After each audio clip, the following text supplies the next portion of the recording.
اعوذ باللہ من الشیطان الرجیم بسم اللہ الرحمن الرحیم۔ پیارے دوستو، زندگی میں کچھ جگہ ایسی ہوتی ہیں جہاں قدم رکھتے ہی انسان کو دلی سکون ملتا ہے اور روح کو عجیب اطمینان ملتا ہے۔ اولیاء کرام کے مبارک آستانے اور دربار ایسے ہی پر نور روحانی مراکز ہیں جہاں دنیا کی پریشانیاں بھول کر انسان کا دل اپنے پروردگار سے جڑ جاتا ہے۔ آج کی اس ویڈیو میں ہم آپ کے سامنے حضرت داتا گنج بخش علی حجویری رحمت اللہ علیہ اور ایک ندار تانگے والے کے ایمان کا واقعہ بیان کرنے والے ہیں، لیکن اس سے پہلے ایک انتہائی خوبصورت اور سبق آموز حکایت آپ کی نظر کرنا چاہتا ہوں۔ ایک مرتبہ ایک مولوی صاحب حضرت داتا گنج بخش رحمت اللہ علیہ کے اس مبارک میں شرکت کے لیے گاڑی کے ذریعے سفر فرما رہے تھے۔ سفر کے دوران ایک غیر مسلم مسافر ان کا ہم سفر بنا، جس نے بات چیت کے دوران مولوی صاحب سے دریافت کیا، آپ کہاں جا رہے ہیں؟ مولوی صاحب نے پرسکون لہجے میں جواب دیا، داتا صاحب کے عرس مبارک میں جا رہا ہوں۔ وہ شخص طنزیہ انداز میں بولا، بھلا وہاں جا کر کیا حاصل کرو گے؟ مولوی صاحب نے مسکراتے ہوئے فرمایا، اللہ کی رحمت پانے جا رہا ہوں۔ یہ سن کر وہ کہنے لگا، اللہ کی رحمت کے بارے میں خود آپ لوگ یہ کہتے ہیں کہ وہ کائنات کے ذرے ذرے میں ہر جگہ موجود ہے، پھر خاص طور پر اس کے لیے اتنی دور سفر کر کے جانے کی کیا تکلیف کی ہے؟ مولوی صاحب نے اس کے سوال میں ایک بہت پیارا جواب پیش کیا۔ مولوی صاحب نے فرمایا، اچھا ذرا غور سے میری بات سنو، ایک مثال پیش کرتا ہوں۔ یہ ریلوے لائن پشاور سے لے کر کراچی تک پھیلی ہوئی ہے، بلند و بالا اور دشوار گزار پہاڑوں سے بھی گزرتی ہے، چھنگا مانگا کے گھنے جنگلوں کو بھی چیرتی ہے اور سندھ کے چٹیلوں ویران میدانوں سے بھی ہو کر گزرتی ہے۔ یہ پٹری ہر جگہ موجود ہے۔ فرض کریں ایک شخص نے کراچی جانا ہے، وہ کراچی میل ایکسپریس پر سوار ہونے کے لیے ریلوے کے نزدیک کسی پہاڑ یا ویران میدان میں جا کر کھڑا ہو جائے اور یہ دعویٰ کرے کہ ریلوے لائن تو ہر جگہ موجود ہے، تو میں یہیں سے ٹرین پکڑ لوں گا، تو بتائیے کیا اسے وہاں گاڑی مل سکے گی؟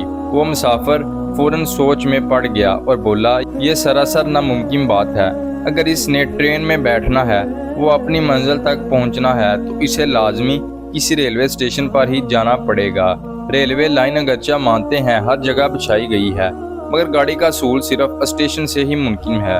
تب مولوی صاحب نے محبت بھرے انداز میں سمجھاتے ہوئے فرمایا، بس یہی نقطہ تم سمجھ لو، اللہ تعالیٰ کی صفحِ رحمت بے شک ہر جگہ اور کائنات کے ہر کونے میں موجود ہے، مگر وہ رحمت خاص طور پر ان مبارک مقامات سے ملتی ہے جنہیں رب کائنات نے اپنی رحمت کے خصوصی اسٹیشن قرار دیا ہے، اور ہمارے داتا کا دربار، حضرت غوث پاک کا آستانہ، یہ سب دراصل اللہ کی رحمت کے وہی مخصوص اسٹیشن ہیں، اور ان تمام میں سب سے بڑی رحمت کا مرکزی جنکشن جہاں سے یہ رحمت کی نوری شعائیں پوری دنیا میں تقسیم ہوتی ہیں، وہ مدینہ منورہ کا مقدس شہر ہے، جس کے لیے خود خالق کائنات نے قرآن مجید میں اپنے حبیب کے دربار پر حاضری کا پروانہ عطا فرمایا ہے۔ حکیم محمد موسیٰ امرتسری کی اہلیہ کا ایمان فروز واقعہ۔ عالم اہل سنت حکیم محمد موسیٰ امرتسری کی اہلیہ محترمہ اس سلسلے کا ایک روح پرور واقعہ کچھ یوں بیان فرماتی ہیں۔ آج سے تقریباً 40 سال پہلے کا ذکر ہے۔ ان دنوں میرا معمول یہ تھا، ہر جمعرات کو دربار داتا صاحب حاضری کے لیے جایا کرتی تھی۔ ایک روز حسب معمول داتا صاحب حاضر ہوئی، لیکن جب دربار پر حاضری مکمل کرنے کے بعد گھر واپسی کا قصد کیا اور اپنے برقعے کی جیب میں ہاتھ ڈالا تو معلوم ہوا کہ میری جیب میں ایک پائی بھی موجود نہیں ہے۔ یا تو کوئی ماہر جیب تراش میری رقم نکال چکا تھا یا راستے میں کہیں پیسے گر گئے تھے۔ اب میں شدید پریشانی کی لپیٹ میں تھی اور سوچ رہی تھی اکیلی شہر میں شاد باغ اپنے گھر کیسے پہنچوں گی۔ اس سخت گھبراہٹ کے عالم میں چلتے چلتے دہلی گیٹ تک جا پہنچی اور وہاں سراج ہوٹل کے نیچے سڑک کنارے کھڑے ہو کر دل ہی دل میں سوچنے لگی، اب اگر یہاں سے شاد باغ کا کوئی تانگا مل بھی گیا تو میں اس کو کرایہ کہاں سے ادا کروں گی؟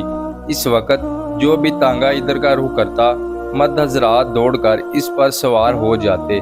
شام کا وقت تیزی سے ڈل رہا تھا اور دل خوف کے مارے بیٹھا جا رہا تھا۔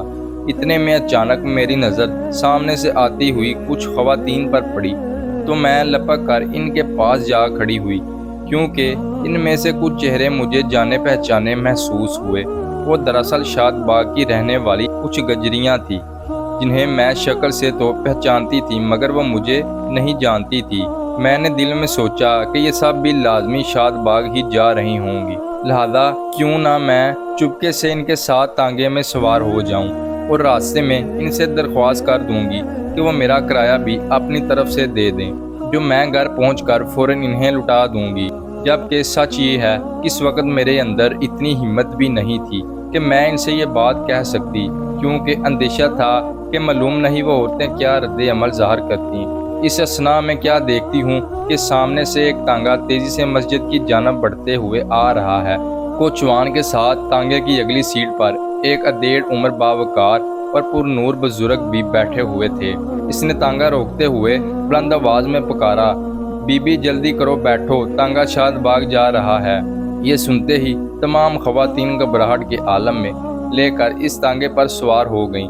تانگے کی سیٹ پر بیٹھنے کے بعد دل کو کچھ داڑھ تو بندھی، مگر اصل امتحان تو ابھی باقی تھا کہ منزل پر پہنچ کر کوچوان کو کرایہ کس طرح دوں گی اور اس سے کیا بات کروں گی۔ اللہ اللہ کر کے تانگا ٹوکے والا چوک آ پہنچا اور اس پورے طویل سفر کے دوران میں بالکل خاموش سے ہی بیٹھی رہی اور کسی کے سامنے اپنا کوئی مسئلہ بیان نہ کر سکی۔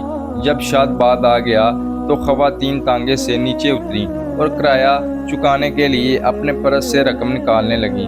اتنے میں تانگے کا کوچوان مسکراتے ہوئے بولا، بی بی یعنی جو بزرگ راستے میں اتر گئے تھے، وہ جاتے ہوئے اس تانگے پر سوار تمام مسافروں کا کرایہ ادا کر کے جا چکے ہیں، اور بالخصوص انہوں نے جاتے ہوئے یہ پیغام دیا کہ وہ بی بی جن کے پاس کرایہ نہیں تھا، انہیں جا کر یہ بتا دینا کہ جو سچے دل سے ہمارے در پر حاضری کی، ان کا بوجھ خود اٹھاتے ہیں اور ان کا ہر موڑ پر خیال رکھتے ہیں۔ یہ الفاظ سنتے ہی عقیدت اور تشکر کے جذبے سے میری آنکھیں اشکبار ہو گئیں اور گلا رند گیا۔ یہ سب بن برگزیدہ اولیاء اللہ کی کرامات کا چشمہ ہے اور یہ سچی عقیدت کا انمول صلہ ہے جو ایک ادنا عقیدت مند اپنے بزرگوں کی بارگاہ میں رکھتا ہے۔ محترم ناظرین کرام، یہی تو اصل شان ہے اولیاء کی، اور یہی ان کا اپنے بے سہارا عقیدت مندوں پر کرم کا انداز۔ رب کریم ہمیں بھی ان پاک ہستیوں کے نقش قدم پر چلنے کی توفیق عطا فرمائے۔ اگر آپ کو ہماری ویڈیو اچھی لگی ہے تو ہمارے چینل کو سبسکرائب کریں اور ویڈیو کو لائک کریں۔